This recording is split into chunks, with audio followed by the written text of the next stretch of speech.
Hello everybody. So I thought I'd just do a video giving a bit of a rundown on my setup and what I've gone for, the products I've gone for and why I've gone for them and how I use them and what I intend to do with them in the future. I'm still learning, still at the beginning of my music journey here. But I didn't really want to scrimp on quality when it comes to what I'm going to be using for mixing and stuff, and music production and whatnot. But yeah, so I guess first of all I'll start with the turntables. We've got a pair of Technics 1210s here. These aren't actually mine. These are from these have been borrowed to me by a very good friend. Who he knows my passion for music, and he's been helping me all along the way, like with my journey. I told him I'm going to get myself a little controller to practice on, because mixing has been my dream for years. I love a good party. I've been to plenty of raves since I was younger, and he could see how passionate I was about music. I told him I was going to get a controller, and he said no. He said, "You're not doing that, mate." He said, I've got some proper decks for you to learn on." So he's borrowed me these, and that is how I started my mixing, my DJing journey, if you like. On these bad boys, proper. I started collecting vinyl, and yeah, I love it. You can't beat the sound. I didn't know what he meant to begin with straight away until I started listening to music on vinyl compared to digital, and that sound, that warm sound that you get from vinyl, you just can't beat it. No comparison to me, that analog sound. And it's so then with that, he also borrowed me his Allenandheath Zone 92 mixer, which is the same as mine that I've got for myself now. Brilliant mixer, sounds incredible. You got 4 EQs, 4 channels. It doesn't have any effects on it, but you've got plenty of inputs and outputs at the back to add more things to it. I've got this, and that'll take me on to the next thing, which is the Pioneer RMX 1000. So the effects I was lacking with having this mixer, I've now got with the Pioneer RMX. You've got plenty of effects on there for build-up effects, breakdown effects. You've got X-pad effects here, isolate effects here. Got nice big chunky knobs, so you can really get a feel for it while you're in the mix. Also plugged into the mixer, I've got I don't know if you'll be able to see it right here, but I've got a Native Instruments Machine Mark III. Well, I suppose it's a bit of a Swiss Army knife, really. You can use it as a sampler, you can use it as just for pads, playing in live whilst you're mixing, playing your samples. You can use it to make music, with the software on the laptop. It's a great tool to have. And then, so last but not least, by all means, I've got a pair of Denon SC 6000s.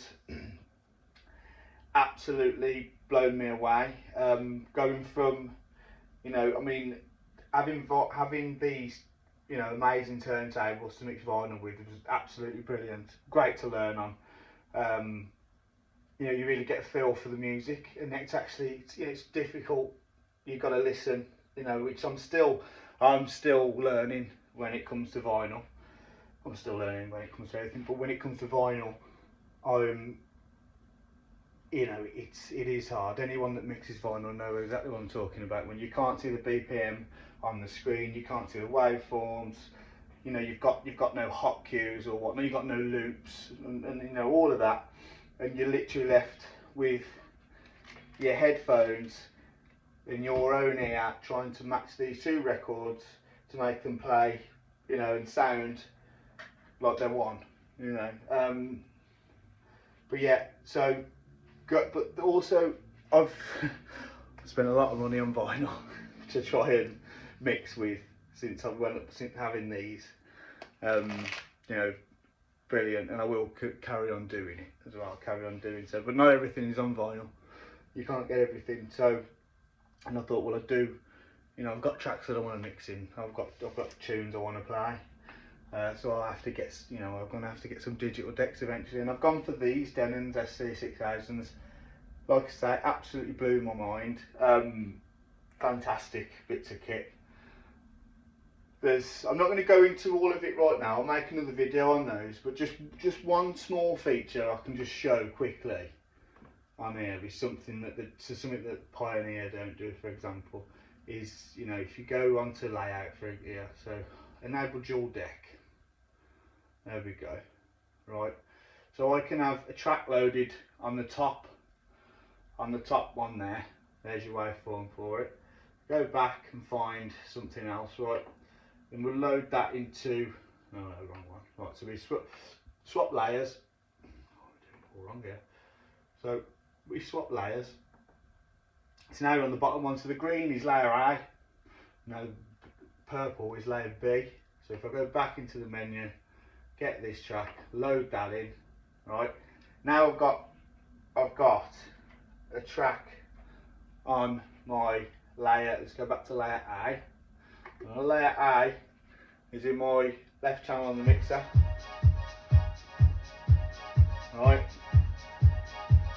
Then if I press layer again and go into layer B, and then press play on that, you'll see the lights light up on the second channel of the mixer.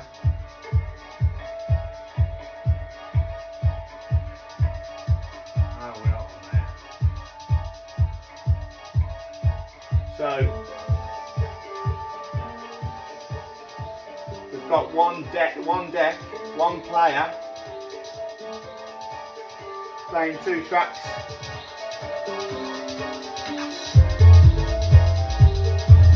Brilliant, absolutely brilliant. So you're almost getting two for the price of one. Same again with this one. We can do the same here.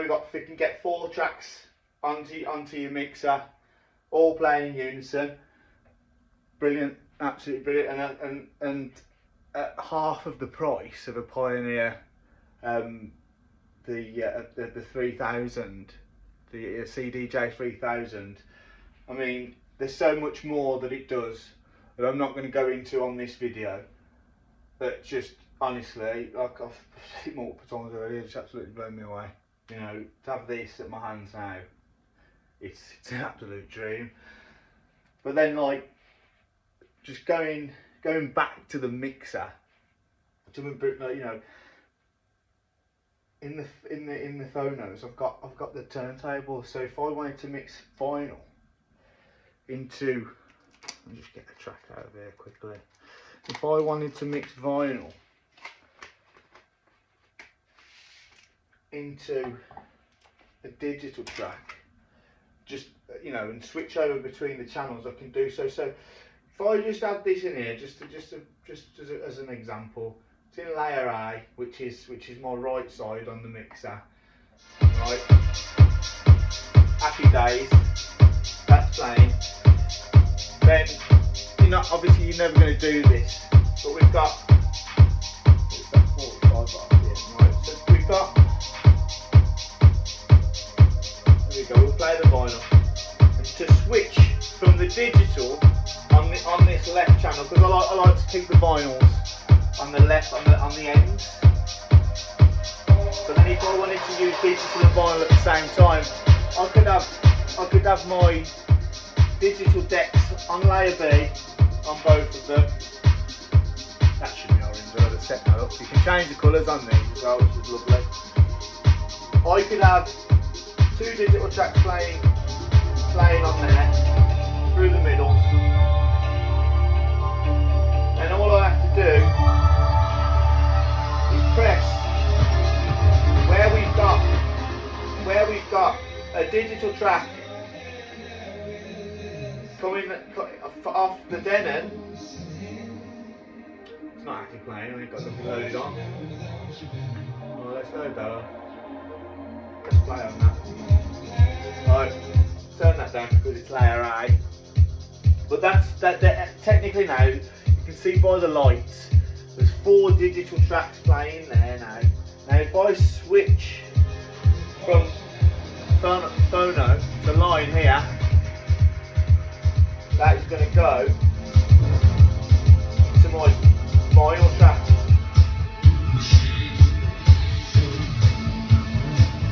That's now vinyl.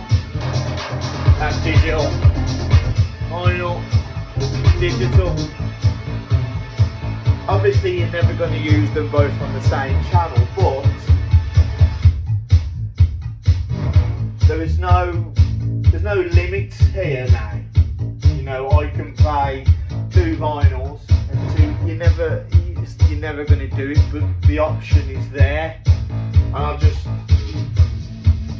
love it. The mixer is just, there's so much to it. I've got my RMX into this. I've got my RMX into this left side of the mixer, of the lines on the mixer, and then on the right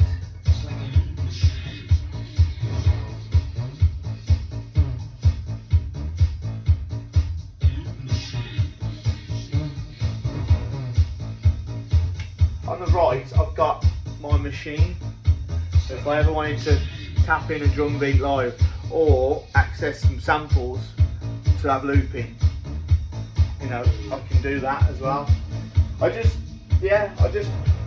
wanted to give a quick rundown on the setup.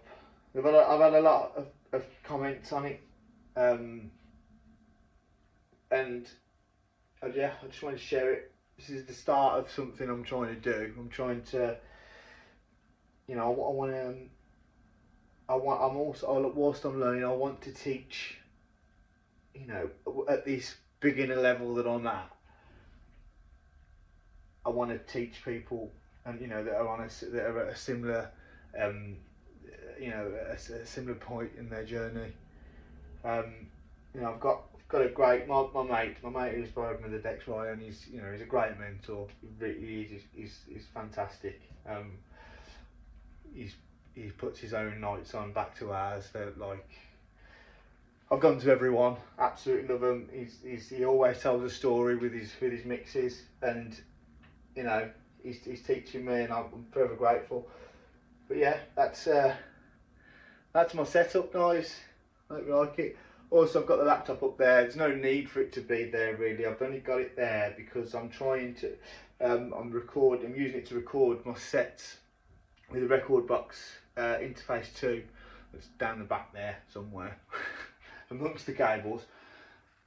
So I'm just using that to record sets. So that's the only reason it's there for. Obviously, everything here is pretty much standalone. You know, no need for any laptops, which is another reason why I wanted these really. You know, having to have a laptop with the controller and stuff is pretty crap. But yeah, that's it, guys. Thanks for watching. See you on the next one. I will do some more, you know, a more detailed video onto the Denons, onto the RMX 1000 and the Allenandheath Zone 92 mixer, because these are great. They all deserve their own video.